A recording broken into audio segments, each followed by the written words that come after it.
राशिद ने पॉकेट में हाथ डाला। ओ यार, पर्स घर भूल आया हूं। मारिया मुंह बनाकर बोली, मैं पैसे नहीं दूंगी। राशिद ने हाथ पकड़ा। आज दे दो ना, कसम से घर जाकर पैसे दे दूंगा, वरना ये होटल वाले मेरी धुलाई करेंगे। राशिद मिन्नतें करने लगा। मारिया डांट कर बोली, क्या गरीब कजन दिया है अल्लाह ने मुझे। लोगों के कजन तो शहजादे होते हैं और मेरा जब देखो भिखारी की शक्ल बनाई होती है। वो घर जाने लगे। बारिश बरस रही थी। दोनों भीग गए थे। मारिया के भीगे बाल आज ना जाने क्यों कैसे राशिद का दिल मारिया के लिए धड़क रहा था। मारिया के गीले बाल बहुत प्यारी लग रही थी।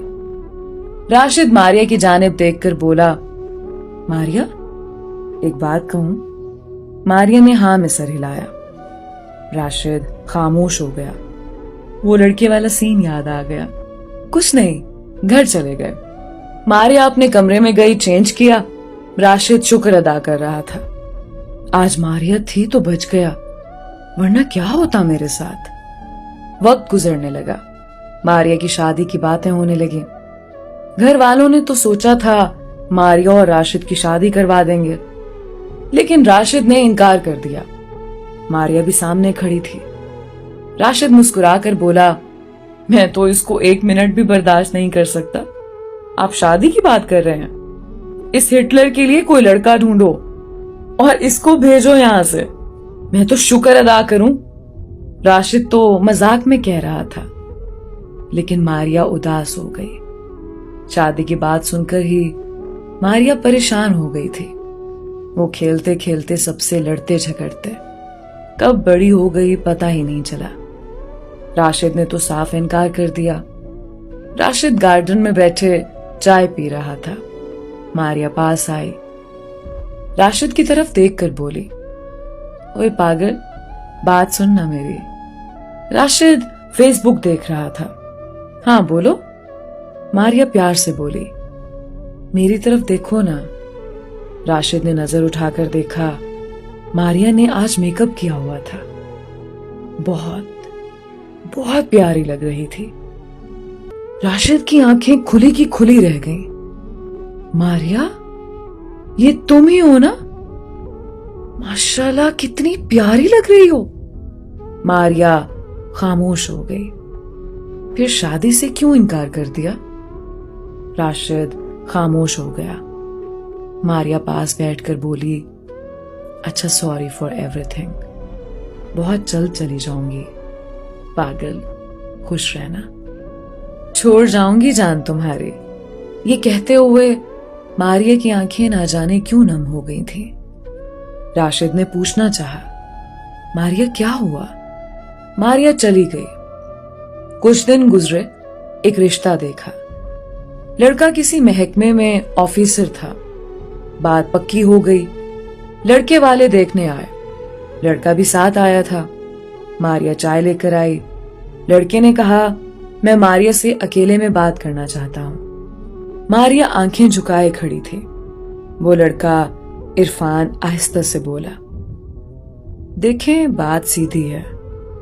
आपको हमारा पूरा घर संभालना होगा। खाना बनाना, साफ सफाई और मेरे माँ बाप की इज्जत करना। मारिया ने हाँ में सर हिलाया। लड़के वालों ने काफी जहेज की मांग की थी। खैर, बात पक्की हो गई। सब बहुत खुश थे, सिवाय मारिया के। मारिया अब खामोश सी हो गई थी। राशिद हाथ में डंडा लिए मारिया के पास आया। मारिया, मेरे कमरे में चूहा है, जल्दी आ जाओ। मारिया खामोश लेटी रही। आहिस्ता से बोली, राशिद, मुझे नींद आई है, सोने दो। जैसे वो कहीं खो गई थी। बिल्कुल चुप चुप से, खामोश से। या शायद लड़कियां ऐसी ही होती हैं, शादी के नाम पे उदास सी हो जाती हैं, अपने आने वाले कल के लिए परेशान हो जाती हैं। राशिद पास बैठा, मारिया का हाथ पकड़ा। मारिया, क्या हुआ है तुमको? क्यों इतनी परेशान हो? क्या लड़का पसंद नहीं तुमको? मारिया चुप रही। राशिद मुझे अकेला रहने दो। राशिद बोला, मारिया तुम कभी इतनी खामोश नहीं रही ना, आज यूं देखा तो अच्छा नहीं लगा। 2 दिन बाद शादी है तुम्हारी, क्यों उदास हो इतनी? मारिया रोते हुए बोली, बाबा की याद आ रही है। राशिद ने हाथ मजबूती से थामा। हम सब हैं ना तुम्हारे साथ, अल्लाह चाचू को जन्नत में जगा दे। मारिया आज बहुत रो रही थी। राशिद ने पहली बार मारिया को ऐसे रोता देखा था। मारिया तो बहुत मजबूत थी, आज फिर ऐसी क्यों? मारिया की बड़ी बड़ी आंखें सुर्ख हो गई थी। राशिद कुछ कहना चाहता था। मारिया ने हाथ जोड़े, राशिद अकेला छोड़ दो मुझे। निकाह का वक्त था। मारिया दुल्हन के रूप में बेपनाह खूबसूरत लग रही थी। मारिया को देखकर राशिद का दिल धड़कने लगा। मारिया के पास आया, माशाल्लाह बहुत प्यारी लग रही हो। मारिया खामोश थी। इतने में लड़के वालों ने शोर मचा दिया। लड़के की मां कह रही थी, जहेज में कार का कहा था, वो आप लोगों ने देनी थी, लेकिन अब आप लोग मुकर गए अपनी बात से। राशिद के अब्बू आहिस्ता से बोले, बहन जी इतना कुछ तो दे रहे हैं, 2 बाइक दी हैं और हम लोग अफोर्ड नहीं कर सकते। लड़के की मां चिल्लाकर बोली, कार दोगे तो निकाह होगा। राशिद सब सुन रहा था।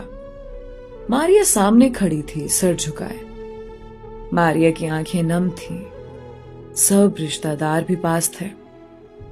राशिद के बाबा अब ये शादी नहीं तोड़ना चाहते थे। मजबूर होकर बोले, ठीक है मैं कार के 20 लाख दे देता हूं। लड़के की मां मुस्कुराकर बोली, ठीक है अब निकाह पढ़वाएं मौलवी साहब। मौलवी साहब ने पूछा, मारिया आपको इरफान के साथ निकाह कबूल है? मारिया ने आहिस्ता से कहा, कबूल है। दूसरी बार जब पूछा, इधर राशिद के नंबर पे मैसेज आया जो दूसरी कजन ने किया था। राशिद मारिया तुमसे बहुत प्यार करती है, लड़के वाले लोग बहुत बुरे हैं, वो मारिया को बहुत दुख देंगे। मारिया की शरारतें मुस्कुराहटें सब खत्म हो जाएंगी। राशिद मारिया को बचा लो, वो तुम्हारी राह देख रही है। मारिया ने दूसरी बार भी कबूल कर लिया। जब तीसरी बार कबूल करने लगी तो राशिद ने मारिया को आवाज दी। मारिया ने राशिद की जानिब देखा। राशिद मुस्कुराकर बोला, ओए हिटलर उदासी छोड़ और बोल, क्या राशिद की बीवी बनोगी? सब राशिद की जानिब देख रहे थे। अब्बू कुछ कहने लगे। राशिद ने मुस्कुराकर कहा, अब्बू आज नहीं, पहली बार आपका बेटा कोई अच्छा काम कर रहा है, बहुत मुश्किल से हिम्मत आई है, अब्बू आज ना रोकना। मारिया कुछ समझ नहीं पा रही थी। राशिद पास गया, मारिया मेरी जन्नत की हमसफर बन जाओ, मैं तुमको अल्लाह को गवाह बनाकर सबके सामने कबूल करता हूं। मारिया रोने लगी। राशिद ने सीने से लगा लिया। लड़के की मां बोली, मुझे तो पहले ही ये बद किरदार लगती थी। मारिया ने राशिद की जानिब देखा। लड़के की मां को धक्का दिया, जा जा अपने बेटे को देख, उसका मुंह ऐसा है जैसे कुल्फी होती है, बंदर कहीं का। मारिया की शरारतें, वो लहजा फिर लौट आया था। मारिया राशिद की बीवी बन गई। बहुत खुश थी, बहुत खुश।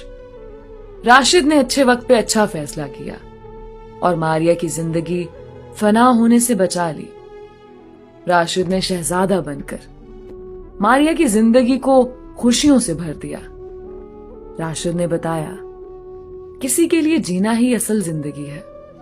मारिया का हाथ थामे वो दोनों जिंदगी को जन्नत बनाकर एक दूसरे की सांस में सांस ले रहे हैं। राशिद बनकर अपनी मारिया को खुशियों से सजा दो। बहुत सी मारिया ऐसी हैं जो शादी से पहले बहुत शरारती थी, लेकिन शादी के बाद